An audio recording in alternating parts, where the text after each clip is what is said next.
Online learning, free courses.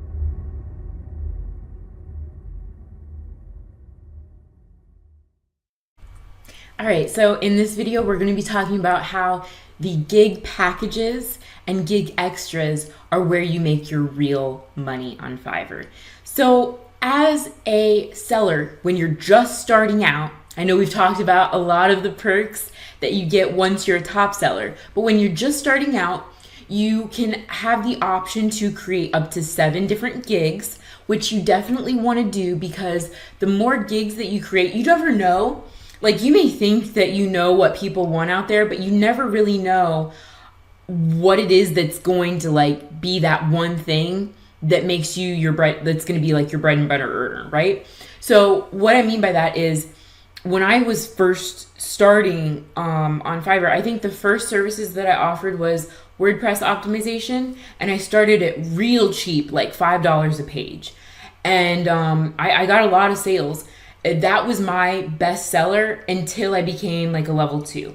And then I increased my prices, and then my keyword research actually became my best seller. So it's a little weird how like that switched.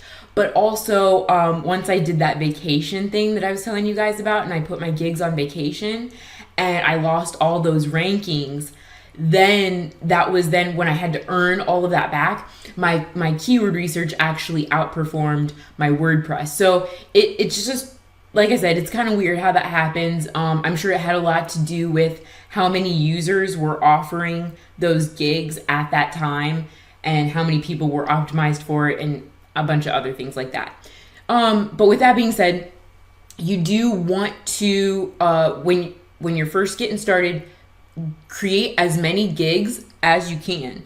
Now, I recommend that with one account, you stay focused in one main area as much as possible. So if you're going to go into like digital marketing, I recommend you stay within that digital marketing sector. It's just going to be a lot better for you for conversions and everything if you do it that way.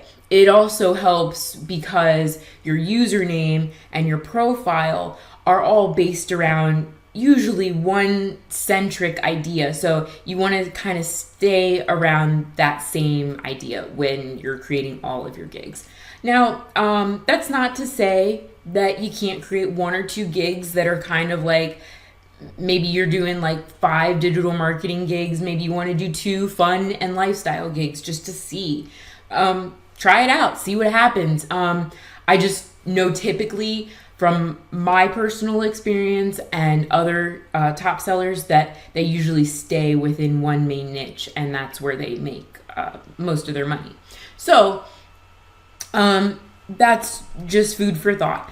As we go into this and breaking down these packages, I just want to kind of touch on the idea of the value ladder, because that's what Fiverr is doing here, and I really like that.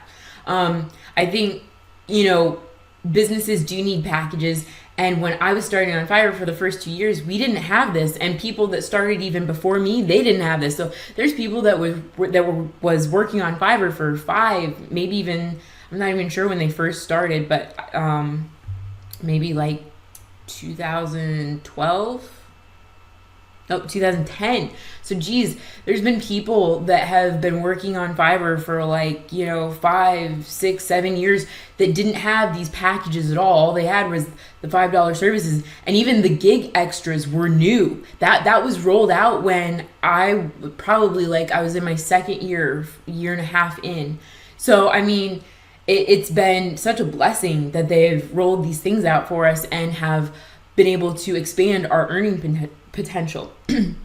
So just the idea, very briefly, we're going to touch on this much more in depth at the end of the course, but the idea of the value ladder is that you're starting people off at this very low risk price point where they can almost try you out, if you will. Like $5 is, you don't think about that much just to spend $5 to try something. You're like, oh, a cool new drink. here's $5, right? I want to see if I like it. It looks awesome. It looks delicious. I've heard it's good. I'm going to try it out too. And that's kind of the whole idea behind Fiverr, is that it's such a low price point that it's like an offer they can't refuse, right? Oh my gosh. And when you offer a service that people need inside of their business, then it's definitely an offer they can't refuse at a price point like $5 or even $10. So that's where I recommend we start your packages at. You can actually start anywhere you want. So again, you guys can start these packages almost wherever you want, but I do recommend, if you're just getting started, that you keep around the $5 or $10 range. Don't go past 20. If you go past 20 and you don't have any reviews, you're probably just not going to get many sales. So stay low. Even when, I just want you guys to think about this, when you have experts, online experts, maybe they're in marketing, coaching, anything really, whatever it may be. I've seen people that can offer packages up to like $1,000 or $5,000 for their expertise. But that's not where the services start, right? They don't start at that price point.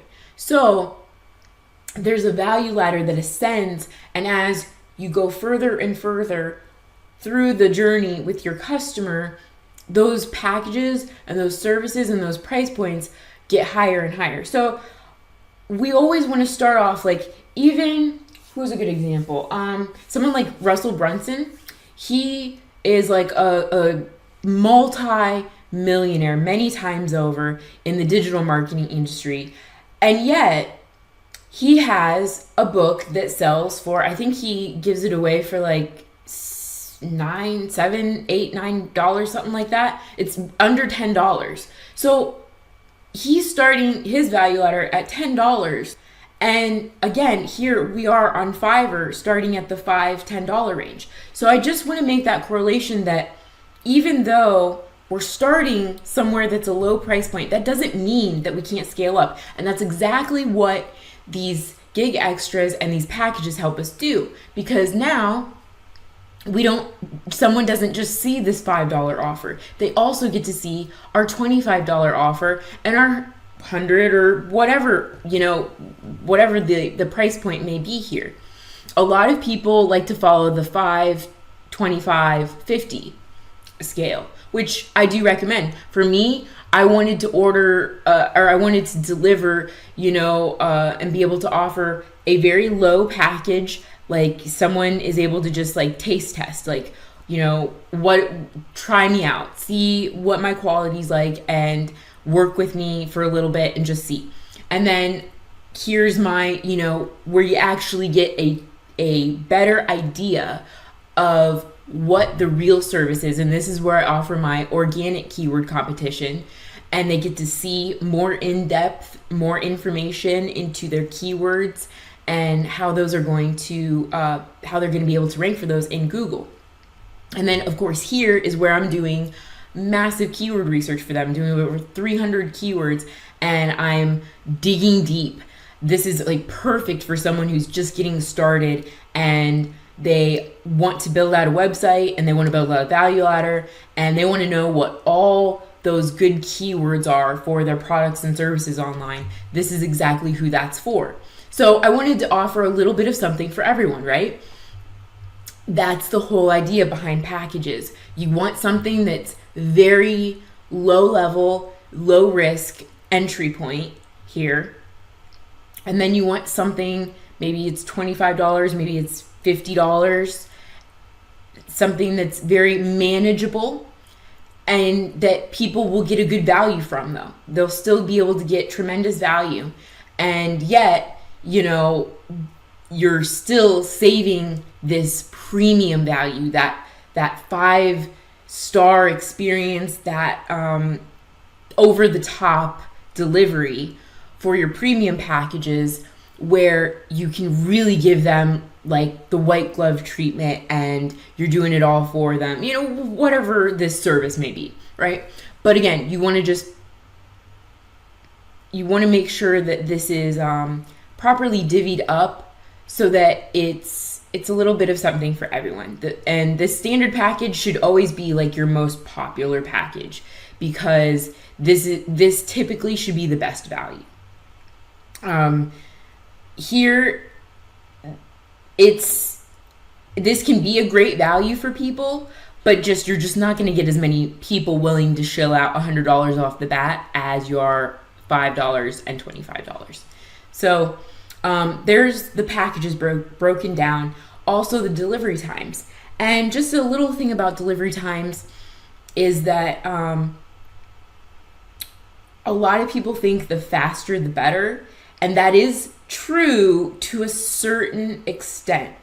What I've noticed is that in the digital marketing realm, especially within the SEO services niche, which is what I've been completely focused on inside of my Fiverr account here, and that is that if because I actually played around with it for a while, where I would deliver as fast as I could. Like, no matter if the delivery time said 2 days or 3 days or 4 days, I would deliver as fast as I could, and I thought this is going to get me more sales, more buyers, etc. And actually, what it ended up getting me was more bad reviews. I know that's so weird, but I think what was happening psychologically in people was that they were paying for something, and most of the time, again, my top seller was this $25 package. So people are shelling out $25, and I'm giving them a 24-hour turnaround time, even though it says like 3 days, and they feel like I didn't put in the work, right? So they felt like, oh, because she's delivering faster than what her delivery time says, she's actually skimping on the work. And that wasn't true. I was delivering exactly the same service. But I think that's what was happening in people's minds, is that they thought, oh, because her delivery times are this and she's delivering at this, she's not spending as much time on my order. And so with that being said, make sure that whatever your delivery times are, that you're able to keep those delivery times. That's very important. I actually got to this point on Fiverr where when I was just starting out, and it was probably like 3, 4, 5 months in, around like the 6-month mark really, is where things like all turned around, because I did hit that top seller mark. So it was like probably month like 3, and I was at like a seller, I was like a level 1 or level 2, and I was getting so many orders that I couldn't keep up with what my current delivery time was. And at that point, because I was just getting started, I wanted my delivery times to be super duper fast. So like, for example, when I was delivering the WordPress optimization, I was doing that within like 24 or 48 hours. So that's pretty quick, especially for people that have like 10 and 20 page websites, right? And I'm getting like I'm getting like 5, 10 of those orders a day, and I'm like, I'm swamped. I can't deliver this much. So I had to extend my delivery times, because I was getting to the point where I wasn't able to keep up with what I had set, and I was now getting behind in my delivery. So what do they call it? Going over delivery.